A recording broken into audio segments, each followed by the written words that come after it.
Hi, everybody. Gene here. Welcome to the Tapping Q&A podcast, where every single week we answer the most common and uncommon questions about tapping and EFT so that you can move from the basic recipe towards mastering the art of delivery. You will learn how to find root causes faster, clear issues quicker, and have longer lasting results with your tapping. Just before we jump into the show, I just wanted to give you a heads up. Now that I've gotten beyond teaching the Mastering the Art of Delivery class and all the administrative tasks that went along with that, I actually have a little time in my schedule right now. So if you are looking to do a little deep dive work and work with me one-on-one, I'd love to hear from you. Just drop me a note, Gene, Gene, at tappingqa.com. Or if you're on the website, if you click on the contact link, you can send me an email from right inside of the website. I would love to have a conversation with you to see how I can be helpful so that you can eliminate self-sabotage and just really live the life that you want. This is Gene Montrastelli, and welcome to the Tapping Q&A podcast, recorded live to tape from Williamsburg in Brooklyn. This is episode 480, originally aired September 23rd, 2020. Hi, everyone. I hope this finds you well wherever you are and whatever time of day you're getting a chance to listen to this. Thanks for spending a little time with me today. Before we jump into the content, where we're going to talk about Extinction Burst, what that is, and how you can get past it, because it's something that really gets in our way a lot when we're trying to transform a habit or act in a new way. I just wanted to send a big shout out to all of the supporters of the Tapping Q&A podcast. They voluntarily support the show so that you can continue to get this amazing, great content. If you'd like to be a supporter as well and receive some amazing bonuses, all you need to do is go to tappingqa.com/support. Today, I wanted to talk about a really common phenomenon, and it's called an extinction burst. And what happens is, and I'm sure you have been in this situation, where you are trying to change a habit. And the easiest one to talk about when we're talking about extinction bursts is changing a habit around the way that you're eating. So let's pretend you're trying to eliminate sweets, and you could be trying to eliminate anything from your diet, but let's just use sweets as an example because that's a pretty common one. And the first day it's hard. The second day it's a little harder, and there's some moments of clarity. The third day, it's easy. Like you get through the day and you don't even think about it. You feel like you're in the home stretch. And then the fourth day, the craving's really strong. And you have one piece of candy and then maybe another. It won't be that big of a deal. It's only 2 pieces of candy. I mean, how much can 2 M&Ms really hurt a person? And then the next thing you know, you've completely finished the bag without even thinking. And you're now beating yourself up because you have failed. You've seen yourself making progress, and then in a moment, you've backslid and lost it all. And I think the best way, or the best definition I've ever heard, or at least summed up, is Dave McRaney, who is the host of You Are Not So Smart, which is a fabulous podcast if you're not listening to it. And the way he describes it is a predictable and common blast of defiance from the recesses of the brain drained of familiar rewards. A predictable and common blast of defiance from the recesses of the brain drained of a familiar rewards. And if you think about it, that's what is happening when we are trying to change a habit, be it spending too much time on social media, or eating sweets, or drinking too much, or staying up too late, or all of those things that we are doing that we know are not productive, on some level are serving a need. Either because of the chemicals that we're putting in our body or the distraction that it is providing. And the body sees these things as functional. And as always, when I use the word functional, we're going to put the word functional in quotes or inverted commas. And what I mean by that is that it is serving a function. You know, when I am emotionally eating, my favorite choice is cookies and cream ice cream and a glass of Malbec wine, a little tart, a little sweet, all that goes really well together. Is I know that when I am doing that, I am trying to cover up, mask, or leave an emotional state that I am not enjoying. So it is serving a function. It is making me feel less bad. It might not be making me feel better, but it's making me feel less bad. And when I am starting to let go of this tool, two things are happening internally. One, is it something that makes me feel better, and I'm denying myself something that makes me feel better, and we like the things that make us feel better. The other is that oftentimes internally we don't understand the transformation that is happening.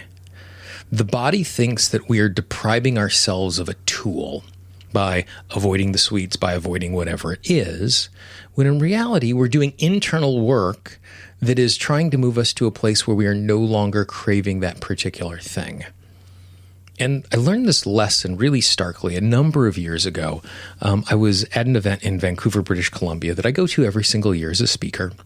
And the event that we're at has a house band for the entire weekend for the event. And the band that accompanied the event are a group of musicians that I know really, really well. And one of the musicians experiences OCD.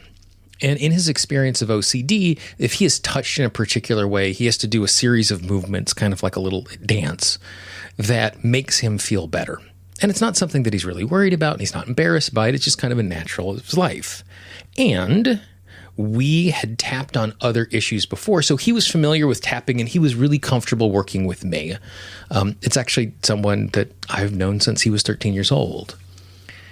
And so when I offered tapping for that particular thing, he immediately said, no.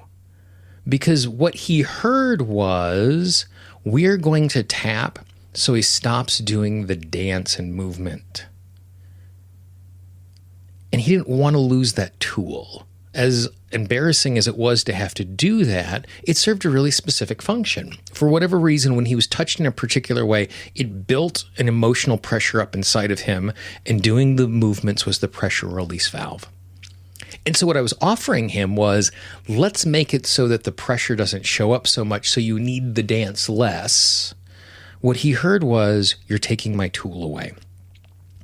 And so when we're doing any sort of transformation around getting rid of habits that are unhealthy in the long term, but are serving some purpose in the short term, our system digs in its heels at a certain point because it thinks it is releasing a tool that is super useful. And so it makes perfect sense that the system would come roaring back in some really dramatic way to re-entrench this quote-unquote functional tool so that it doesn't lose track of that. And so that's what the Extinction Burst is. And what I love in David's statement is the word predictable and common, because what it is saying is, it is not a failure on our part as we are doing transformation that we happen to be experiencing this particular thing. A predictable and common blast of defiance from the recesses of our brain denied familiar rewards. And so all of that is to say, it's something that's going to happen. It doesn't mean that we're failing, and it doesn't mean the transformation works. So there are 3 simple steps that we can do in responding to an extinction burst. The first is acknowledging the fact that is going on and doing a little tapping around it. So the tapping might be something like, right now my system is throwing a bit of a temper tantrum, and it wants to meet needs in a way that I know is unhealthy. I know I could easily give in to this need, and I'd feel better for about 7 seconds. But then I would really feel awful and disappointed in myself. I'm making choices that are going to serve me in the long term. And if I can last through this extinction burst, then the habit of making better choices will be stronger. I am stronger than this. I am worthy of better long-term choices. The other thing we could do is, after an extinction burst, is to do a little tapping that is very similar. I recognize the fact that I just had an extinction burst. My system is afraid it is losing a valuable tool. Therefore, it's using the tool right now to ingrain it as part of me. And I give myself permission to recognize it is not a failing on my part, because something like this is really common. I give myself permission to recognize just because I did this now, it doesn't mean I'm backsliding. This is common and this is predictable. I acknowledge my system wants what's best for me, and I give myself permission to know I'm not stuck doing this again and again. So by doing a little tapping as we're stepping into an extinction burst, or doing a little tapping after an extinction burst to be gentle with ourselves, is going to make it easier, because for me, the bigger consequence of an extinction burst isn't the fact that I ate a bunch of crap, but it's the deflating sense that I'm failing, which makes it harder for me to stay motivated and makes it harder for me to continue to move forward. And so by doing it in this way, we're ensuring we're naming it for what it is, which makes it easier for us to navigate. The second thing we can do is we can find a task that meets the exact same needs that the extinction burst, whatever that activity is serving. So for example, I can't exchange Reese's peanut butter cups for carrots. Like, they're both things that I eat, but they're not serving the exact same purpose. You know, one of my favorite examples of this is I was working years and years ago with a friend of mine on quitting smoking, and she ran a restaurant. And what she realized is she smoked a lot more at work than she did away from work. And part of it was the kitchen was so stressed, particularly in the summer, because in the summer they opened a back patio that basically doubled the capacity, but they still had this tiny little kitchen. So it was just crazy town. And so every 90 minutes when she went to smoke a cigarette, it was a 7-minute break out of the kitchen that gave her a chance to relax. And so what she did instead was, instead of smoking a cigarette, is she said, I'm going to go smoke a cigarette. And then she walked around the block 2 times, which was about 7 minutes because it was a big block. And what that did was that immediately put her in a circumstance where she didn't need to smoke, because she was getting the same relief that was going on. When I'm trying to manage my eating and I'm about to eat the thing that is junk that I know is just going to medicate me, I make a deal with myself. I'm going to tap for 3 minutes, just tuning into my body, not saying a word, not trying to tap on an issue, not trying to uncover anything, but just take 3 minutes and just tap through quietly. Then after 3 minutes, if I still want to eat the crappy food, I give myself permission to do that. But more than likely, the tapping that I am doing in the moment is enough to feel successful and to feel relaxed that I don't have to eat the crappy food. So, since the extinction burst isn't winning, I'm not getting the deflating aspect of making a bad choice.